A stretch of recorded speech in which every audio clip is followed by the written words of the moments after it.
Honorable Felix Njawara, National Publicity Secretary, Mateo Yeske. Honorable Felix Njawara. Timu ya.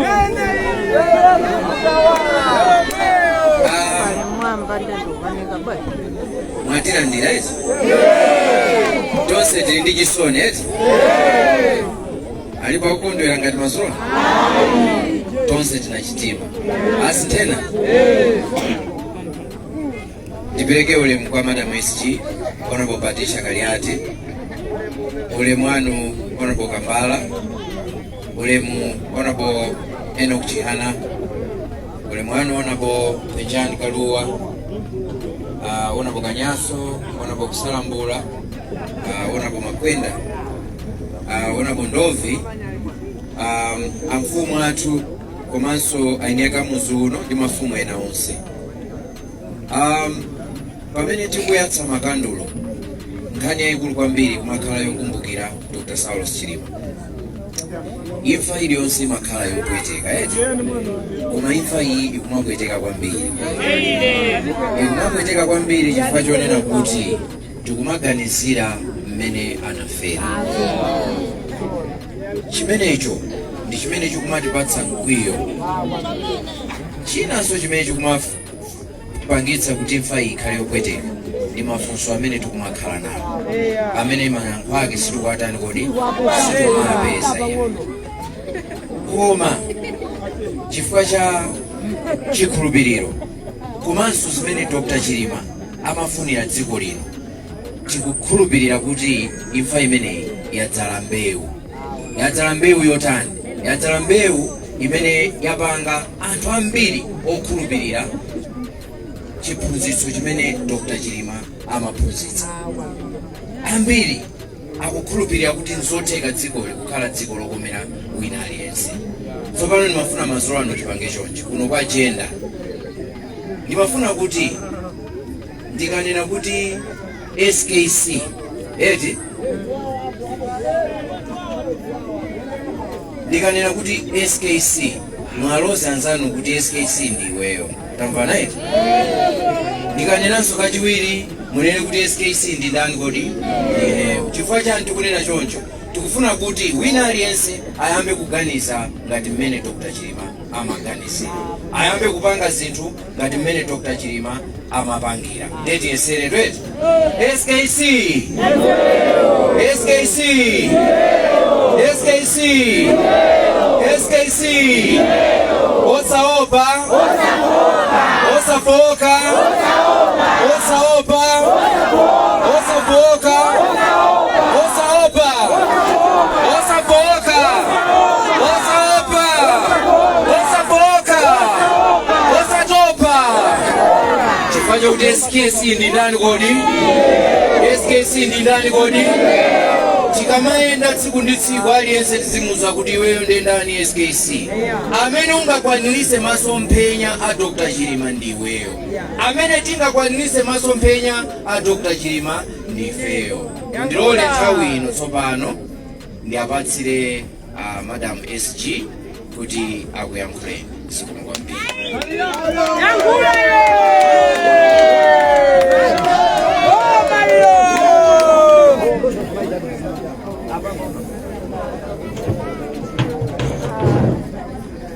Bevandi ine si Madam SG, ine ndamene ndauze Madam SG kutala kule. Osaopa, osafoka, tsopano pakuyamba nchindi kuchitengo SG Honorable Patricia Kaliati, nchindi Publicity Secretary atu Honorable Njawara,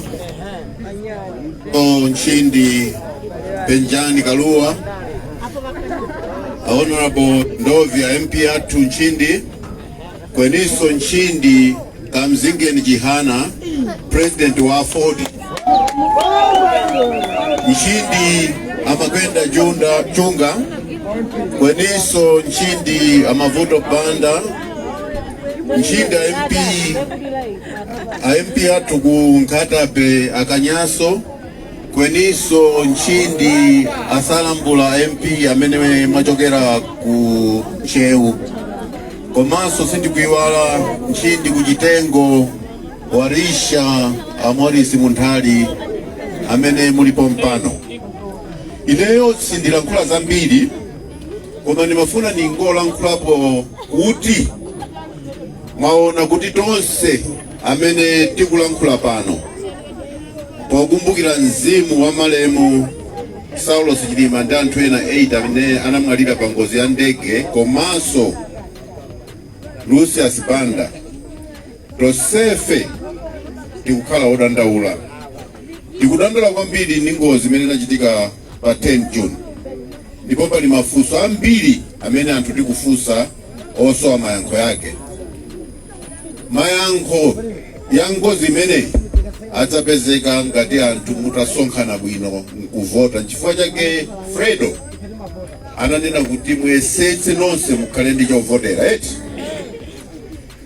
Tikamakumana chonchi komanso ikapo mtima kuti tilembetse kumaganiza kuti alembetsa ndi wina adzavota ndi ameneyo, tidzapeza kuti tonse sitinavote. Tionetsetse kuti tonse tilembetse. Tikuvana eti kuti tikadzalowa mboma ifeyo tidzakhale ndi commission of inquiry imene idzavomerezedwe ndi Amalawi onse. Tikuvana eti pozindikira kuti nthawi yatha kukuzizira, ndimafuna ndipemphe kuti ASG nthawi ino atilankhule. Zikomo kwambiri.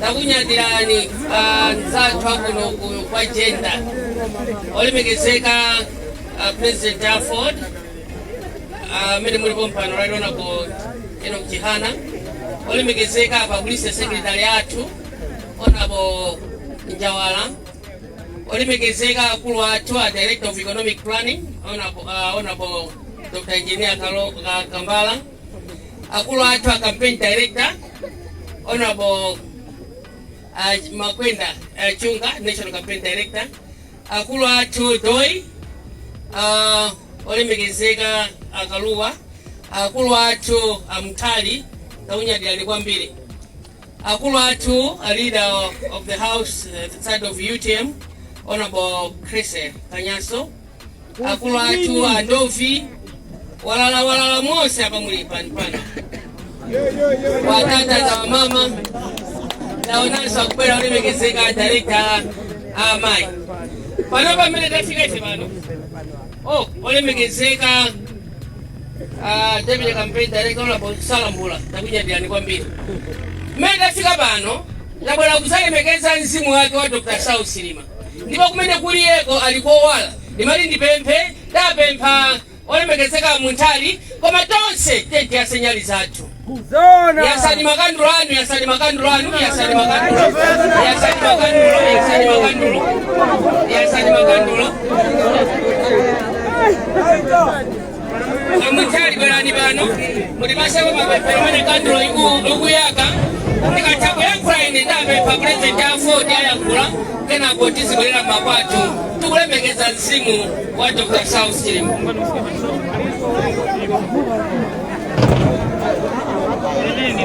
Will you please stand up? Let me light my candle. Support your candle.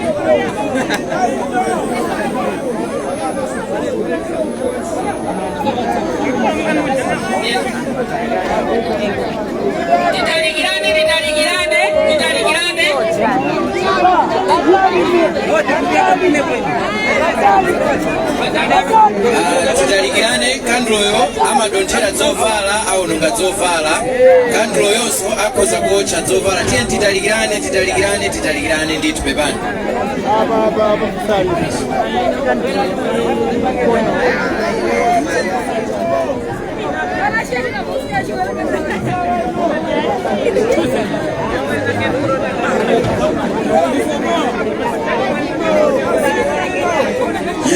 Yewo tipemphere tikhale chete titegereze kulurombo tipemphere achiuta tili pa marupano pa agenda kukumbuka umoyo wa Dr. Saulos Klaus Chilima na wose abo bakafa pa 10 June mundegeira gweniso tikukumbukaso munyitu walikufa uyo wakawana cha wanangwaso chapa dera Rusias banda cha kuimba vandu hawa walikuruta misimu yao ilikuruta kwene kuno kumanyuma kuli masozi kuli chitima kuli mafumbo umo walikurutira Yehova Chiuta wakawana magano gano wakawana urato wa charo cha Malawi wakawana urato wa chipani ichi cha UTM kwenu umo walikurutira Yehova Chiuta nanga wakuoneka na maso agacha kwene maroto gao tichali nao muhanya uno maroto gao garutilirenge tingeruza ndise yaya Yehova Chiuta kwene pakutina mafumbo ganandi a Yehova mafumbo aga mtizolele ndimwe nanga tikumanya Fumu Chiuta kuti vyose vyokachitanga Chilima vikawa vya kukumba Malawi wakwere kwenese tikuti tiwelenge nyuma cha nanga iyo wafwa tilutenge muntazi mpaka tikwanirise ivyo Chilima wakakumbanga mumutima wake kukumbira UTM kweniso Malawi kufuma pano kuyakafika pa September 2025 pa 16 September apa palije uyo watikanizgenge kuti aba balimo mboma wafumemo palije chochitikanizgenge kuti icho wakagana Chilima chikwanirisike tikumanya Fumu Chiuta wa Malawi wakususika hivi Chilima ukavikumba cha tikumanya wakudandaura vina Malawi wanyekezeka Chilima ukavikumba cha ni baba kunyekeza ni boma ilo lilimosono Yehova taromba kuchanya kuti nanga walikufa hiyo Chilima kwene ise tose tiujikane pamoza mpaka Malawi wawe charo chiwemi kujumba umuchirisono tikuromba Yehova Chiuta kuti nanga wanga wako awanga kumba kuti barutirire kunyoza bina Malawi kwene kuchanya ukutaweya imerembani pachipupa kuti mene take care of Farasini kuti ufumu wa awa wavikiga pasikero ndipo kuchanya uko mwawona kuti ufumu huu watondeka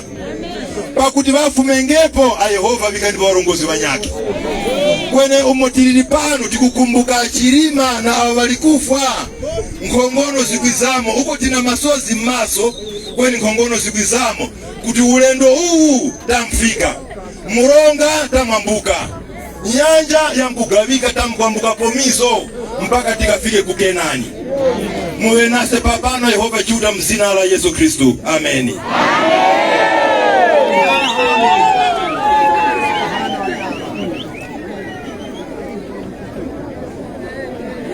takwenzekani makandulano mwamba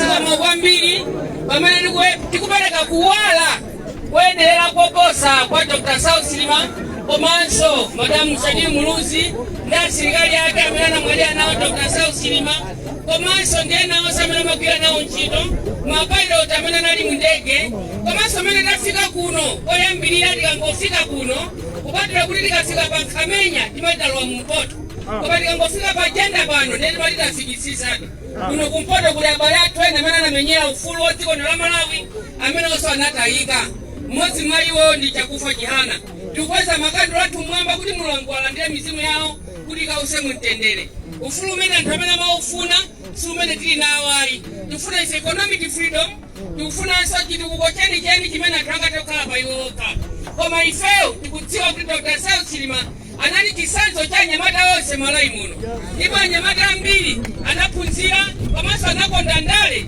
chifukwa cha chisanzo chimene Dr. Saulos Chilima anapereka anyamata komanso Dr. Saulos Chilima anafunanso kuti kutsera kwa anyamata a dziko la Malawi athokoze makolo awo anyamata amenewo pokhala anthu ozidalira pa iwo okha ndipo tikusimikizira na Dr. Saulos Chilima amene muli kuti manifesto anu ma ideologies anu achipali cha UTM ndi zimene mumafuna kuti zichitike ku Malawi kuno mwapendapenda TSS mpaka na tikafika Dr. Saulos Chilima tikusimikizireni kuti kumene muli nuko tikupemphani kuti mutilamulire while you are in the universe Dr. Saulos Chilima kumene muli nuko tikupemphani ndi abale onse amene muli nawo kumeneko kuti ifeyo kuno ku Malawi zimene mumafuna kuti anyamata atenge nawo mbali kuti dziko la Malawi likhale lozalira paokha kumbali ya chuma komanso dziko la Malawi likhala uzidalira paokha kumene chakuja komanso anyamata akhala uzidalira pa iwoka osati zimene tikuona ife pano kuti mutenga ngongoli siku la lero mwakuli mavoti kodi ngati mukapanga kuti ogulisa mizimba apasidwa ngongoli ngati akugula mizimba yawo ya 3,000 ikutha 1 week mizimba isanati ya 3,000 ndi akakupasani mukagula mizimba ya ndalama ya 10,000 nekuti kakhala chaka chonse isanati mabizinesi amene amafuna Dr. Sausi Chilima samafuna mabizinesi otengera mbale amafuna mabizinesi athu amene kuti musidalire pano kodi mukapanga mabizinesi athu ndiwaje akuluakulu nkhani ya maproduce ngati yokhala timainjini tati mono topukusira zakudya za nkhuku timainjini tizigayo tati mono togayisira maufa manyumba mwatumu sokuti tikakhala pakhomo tizikhala anthu ozidalira pa ife toka osatizo mapangana mwano ndikumachitiyeni bwera ndikulembeni mtenge ngongoli iya ngongoli samapereka ni mapresidenti ngongoli amapereka anifu ndipo ngongoli zimene zimafuna Dr. Sausi Chilima ndizokhala zodalirika zokha zimene anthu akatenga asanyozeke nawe ngongoli zomalembana za fumu pakhomo kumalemba mayina ndi maidi mungoziwa kuti ndi chizindikiro chopera mavoti ngongoli samalembana pa fumu. If I was there, if I was to stand in the shoes, where the shoes are very small that my shoes cannot fit in, ndikanatali kumakauza kuti talipaseni maina ama gulwani. Pelekani maina ama gulwani utapira ni kwa kuti mukatenge kumeneko. Ndiye mukatenge ngongoli kumene mukambo chula kuti ife tabwera list yathu alinabwera kale. That's the way how to go about it. Osati mafumu khalani.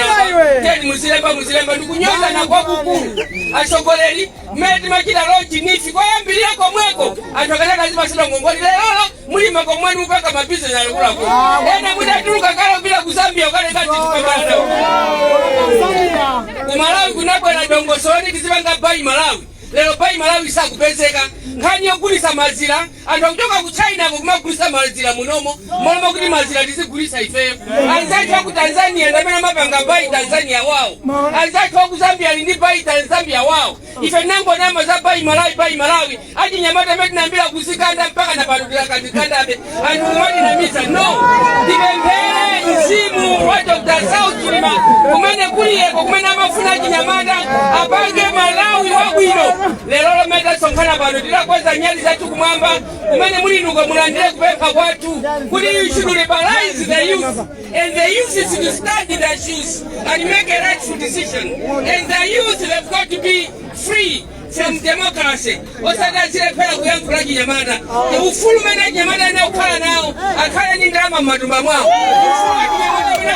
ukhala nawo akhale makonda kuti kodi ife ithandizira bwanji kutukula dziko la Malawi ufulu wa chinyamata atenge nawo mbali kundale mopanda kuopa kali makansala kali ma MP zimene Dr. Sausi mamadani amafuna sima izipezeka mbale osakhala sima izowa mbale ayi zimene mafuna Dr. Sausi zinthu tizigula mtengo ochika Malawi kuno kuti zichita produce zizake zochuluka zimene Dr. Sausi mamafuna inwa chakula walemegezeka ino kufakte ihana kunyandireni right honorable a president Ford amene munatithandizira kuyang'ana malemu Dr. Sausi Chilima kupili kuchilangawo munali inuyo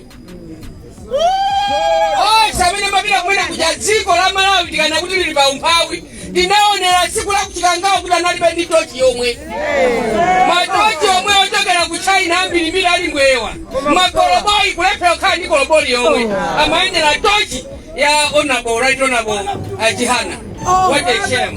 And we thank you very much. What a gentleman you are. What a father you are.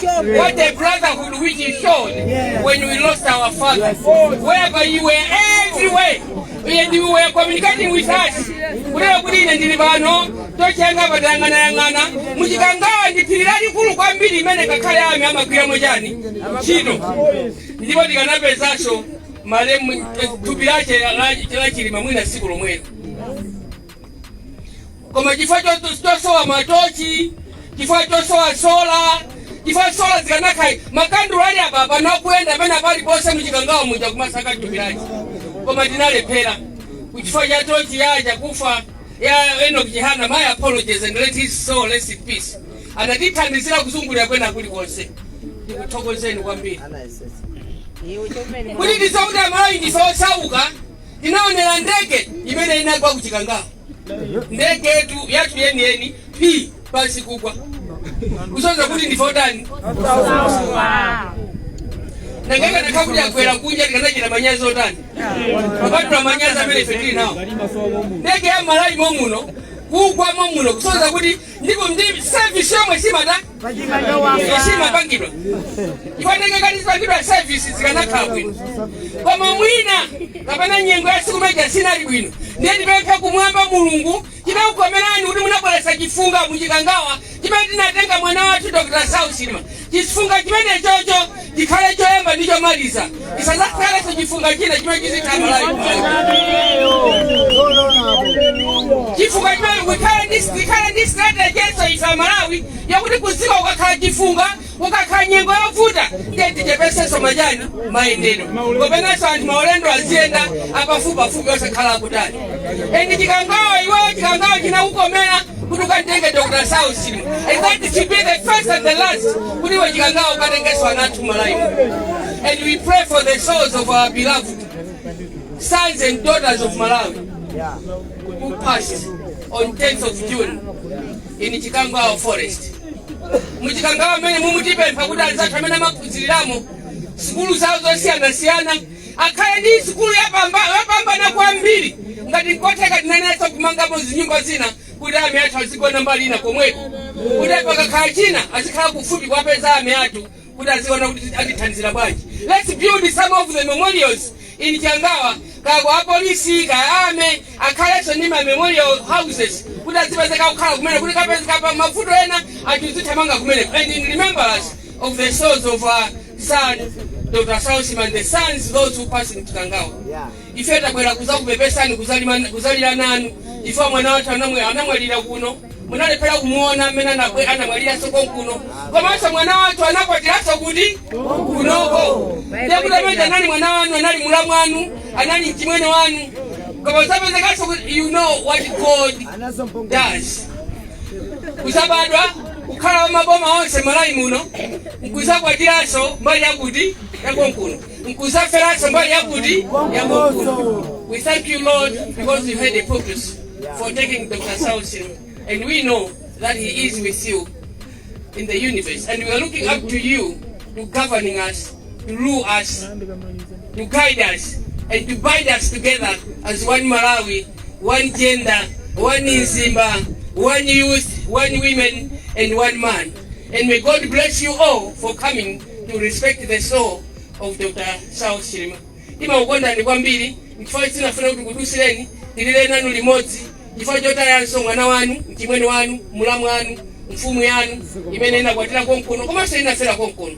Mulungu alandire mzimu wake, komanso chifukwa cha chikondi chanu, Mulungu azingokukumbukirani mwapadera. Ndipo nakupasani zosowa zanu, pamene ife tikupemphera mzimu wa Dr. Saul Silima kuti kumene kuliyeko akawuse mutendere komanso akati yang'anire tonse amene tili pano. Nthawi ino mwindilole tinaonanso kuti ndawo tili ndi apresident a Ford mwatilemekeza kwambiri.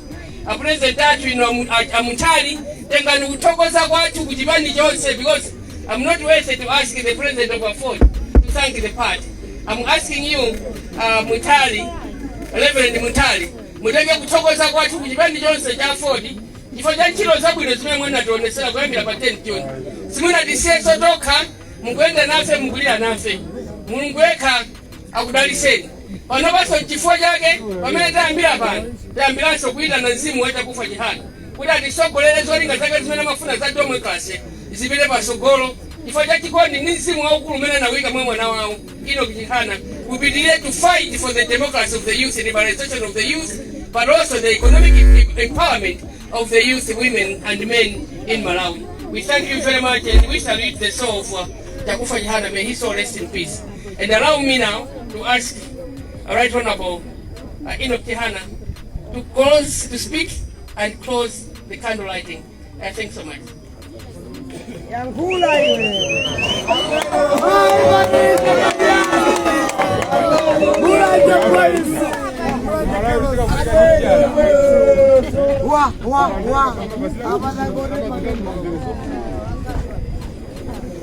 tenti kweze makandulo athu. Osaopa? Osatopa? Osaopa? Nipeleke nchindi kwa Secretary General wa chipani cha UTM Mama Kaliati, nchindi ya Publicity Secretary dada Njawala, nchindi dada Kambala, nchindi ya Nyakanyaso huko komaso dada Mundhali Sekuru, imamuli special advisor kwa ine special duties dada Ndovi, komaso Penjani Karua Liapa, komaso mwana witu wa Loko Soilo dada Makwenda Chunga.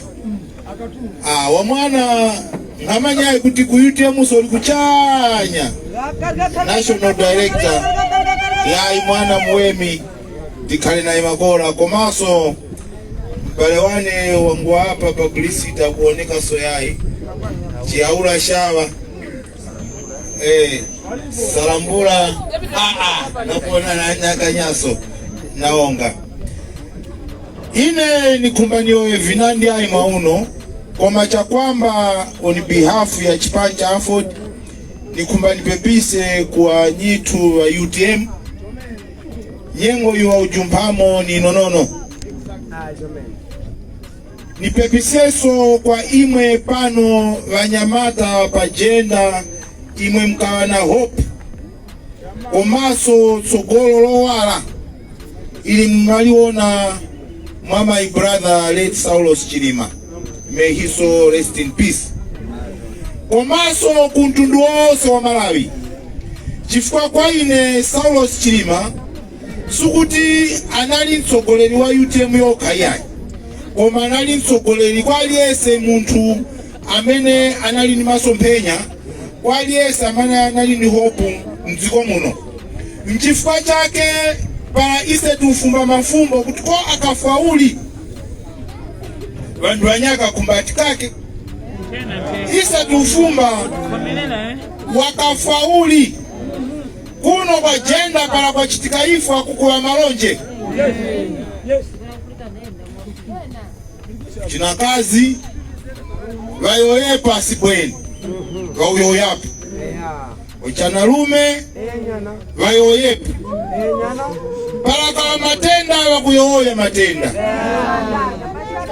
palaika ngozi wakuyoya ngozi mukaendera pala nufitiso yoya wati wakulomolaso kuti ise umutukonera awatuka ikira na Makwenda Chunga walipala so ifa ikuana malonje so ise tichali kulindizya kuti tipulike malonje kuboma la Malawi tifuacha kwamba ndege kawa yao umwakaendela mwana witu wa kuvimanya ise tikumbatimanye kovi kaenda uli para imwe matulongosolera mbizi umu tamkalapasi na upulikisha kuma waka te ayayi vilite yayi kwiza wazungu izauli ndipo wazungu wafuna nguu ni njani wakatola wazungu kula ina kukatoto nikayoya kutipa mda uko witu ise watumbuka nilankulaso chichewa pamwambo watu ifa atumbuka kuno kumpoto timati mwana akafa mosa ziwika bwino pamuzi pachi timamba fufuza nechimene timachita fumu imenena kuti yayi tibweretse ng'anga azaone kodi wapha mwana uyu watu uyu ndani sabano sizimachitika iyayi kuti ine inokichihana aunika ikira kuti ine amamangi wendwela wakuti na afuiti so ine nyamukeso takhala mpeni papa ine ng'anga nguimanya yakwa khosolo na mtola ndine vupulikima engapulika ima loswai tutondeka upulika so ichi mumanye abalewane pano pa jenda nchakuti muno Malawi boma tuchitopanga after 5 years. That's why Chilima kaleo yakuti osatopa osaopa so imoyo yante chifukwa ufulu number 1 noyoya mamulomo yoyani kumufumba fumbani mafumba ngafumba weza nywa ifwe Chilima fumba ninge koma na witu akafauli napulikana watu osaopa osatopa osaopa osatopa ina kichihana fumbolani number 1 na kuti hapa ndege kawa from the minute ndege kawa ine nkawa pamzuzu kuifu alafu kasamba awa wantu akamba number 1 tenti jile mchikangawa tipenje ndege I was one of them. That's why nchao fumba mpaka mauno I was one of them na wasirikali na wapolisi iwa odipala kuti ndege kawa half 10 fumbolane ni kumba imwe munijoine pa fumbo ili tifumbenge mpaka wazatiziole so pala na zunura nyengo imwe mutizi abalewane ndege kutika ikawa half 10 zi half 11 zi half 12 zi half 1 zi half 2 zi half 3 zi half 4 zi half 5 dentika penje yeo chomene mkone makola naonga yeo chomene